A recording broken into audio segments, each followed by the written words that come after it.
झाला आणि याच्यामध्ये माहीत आहे की राज्य शासनाचा फार मोठा हात त्याच्यामध्ये आहे, सगळे उघडा झालेला आहे. त्याच पद्धतीनं आता जे 2 मृतक होते त्यांचा जो विसेरा काढला, तो विसेरा कशा पद्धतीनं पॉझिटिव्ह येईल, जेणेकरून जेव्हा केस न्यायालयामध्ये जाईल त्यावेळेस हे दोन्ही जे मृतक होते, जे मोटरसायकलमध्ये मृत्युमुखी पडलेत, ते दारू पिऊन होते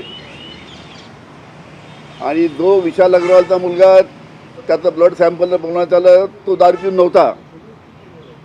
अशा पद्धतीनं न्यायालयामध्ये गेल्यानंतर हे प्रकरण होऊ शकतं. त्याच्यामध्ये दोन्ही जे मृतक होते मोटरसायकलवरचे त्यांच्या विसेऱ्यामध्ये तो पॉझिटिव्ह कसा करता येईल यासाठी जी माझी गृहमंत्री म्हणून माहिती आहे.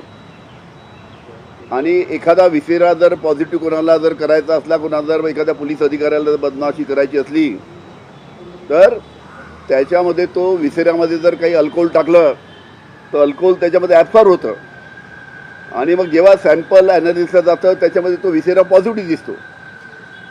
आणि म्हणून या केसमध्ये जे 2 मृतक होते, एक तरुण आणि तरुणी, त्यांच्या विसेरामध्ये जी मला माहिती मिळाली आहे तो पॉझिटिव्ह यावा यासाठी दारूचा अंश त्याच्यामध्ये टाकून तो पॉझिटिव्ह करण्याचा प्रयत्न झालेला आहे, ही माझी खात्रीलायक माझी गृहमंत्री म्हणून माहिती आहे.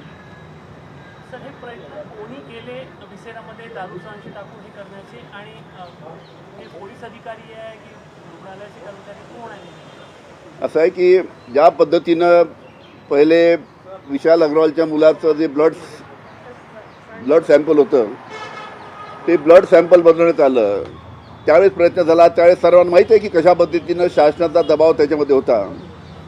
तो प्रयत्न अयशस्वी झाल्यामुळे आता विशाल अग्रवालच्या मुलाला वाचवण्याचा दुसरा प्रयत्न त्यानिमित्तानं राज्य शासन करते आहे, असा माझा खुला आरोप आहे.